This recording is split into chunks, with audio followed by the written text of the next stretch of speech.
Bonjour, cette vidéo a pour but de vous présenter les principales normes USB ainsi que les principaux ports USB. Alors pour ce faire, nous allons notamment utiliser des outils disponibles sur le site touslescâbles.com. D'une part, des tableaux de synthèse qui présentent les différents types de cordons croisés par différents fabricants existants, et également une aide visuelle qui permet de choisir un cordon ou un adaptateur à partir des ports sur lesquels il doit être connecté. USB signifie Universal Serial Bus, bus série universelle, créé en 1996, USB 1.0, 1,5 mégabits d'ILO speed. Créé en 1998, USB 1.12 mégabits, dit full speed. Créé en 2000, fameux USB 2.0, 480 mégabits, dit high speed. Créé plus proche de nous en 2008, USB 3.0, 5 gigabits, dit super speed. Alors, en réalité, 3.0 ne dépasse pas 4 gigabits, ce qui est quand même donc 8 fois plus rapide que l'USB 2. En alimentation, 4,5 watts, soit 0,9 ampères à 5 volts. Créé en 2013, USB 3.1 10 gigabits, dit Super Speed Plus. Créé en 2017, USB 3.2 Gen 2X2, 20 gigabits, encore peu répandu à l'heure où nous parlons, début 2020. En cours de développement, donc toujours début 2020, USB 4, 24 gigabits. À noter qu'il faut dire, il faut écrire plutôt USB 4 et non USB 4.0. Cette dénomination nous amène à constater qu'il y a eu beaucoup de changements de terminologie au cours de ces dernières années. Au départ, on parlait d'USB 3.0. USB 3.0 est devenu USB 3.1 Gen 1, puis USB 3.2 Gen 1. Alors de même, USB 3.1 est devenu USB 3.1 Gen 2, puis USB 3.2 Gen 2. Alors pour simplifier, la seule chose qu'il faut retenir, c'est Gen 1 5 gigabits, en réalité 4 gigabits, Gen 2 10 gigabits. Alors dans nos fiches produits, on utilise les deux appellations. L'ancienne appellation USB 3.0, entre parenthèses la nouvelle appellation USB 3.2 Gen 1. De même, USB 3.1 ancienne appellation, entre parenthèses USB 3.2 Gen 2, nouvelle appellation. Un point important est qu'un cordon USB ne peut pas dépasser 5 mètres de long. Au-delà de 5 mètres, le signal est désynchronisé et ça ne marche pas. Donc, pour dépasser 5 mètres de long, il faut utiliser ce qui s'appelle des rallonges actives. Donc en USB 2, ces rallonges existent sous deux formes. Par exemple, une rallonge USB qui est composée simplement d'un cordon avec d'un côté une prise mâle et de l'autre côté une prise femelle. En l'occurrence, ce cordon fait 30 mètres de long. Pour aller au-delà de 30 mètres, c'est possible. C'est possible en passant par des cordons RJ45 et des adaptateurs actifs. Donc, par exemple, on a ici un système permettant d'avoir une liaison USB sur 150 mètres avec un cordon RJ45 et accessoirement, il y a même un hub à l'extrémité, un hub 4 ports. En USB 3, il y a un certain nombre de nouveaux connecteurs qui méritent une petite présentation. Alors d'abord, disons le plus classique, ça va être le connecteur USB-A mâle, donc qui succède, que l'on voit ici, il succède donc au connecteur USB-A mâle en USB 2. Différence, bon ça ne se voit pas sur cette photo, mais il y a 6 broches au lieu de 4 sur une prise USB-A en USB 2.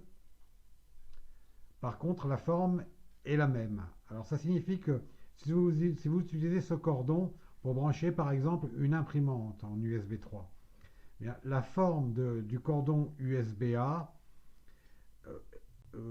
permet de brancher sur un vieux PC qui aurait des ports USB-A en USB 2.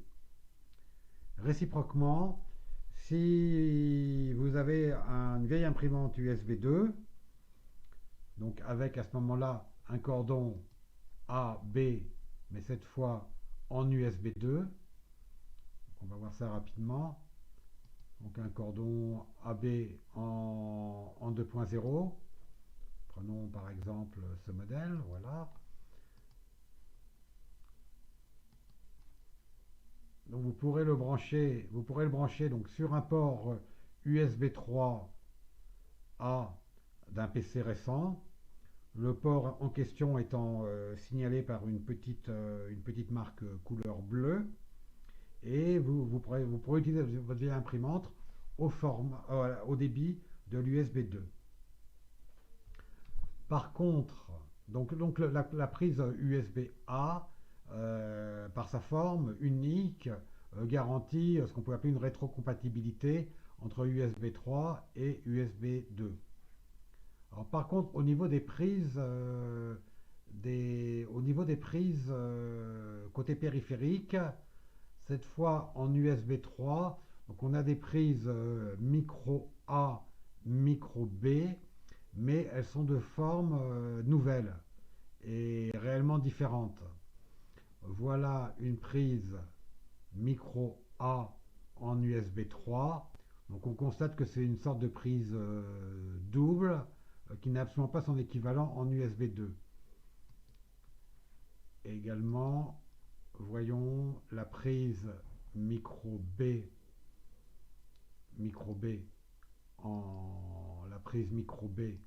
en USB 2, en USB 3 pardon, la prise micro B, on voit que c'est une prise double et qui ne ressemble pas du tout à la prise micro B en USB 2.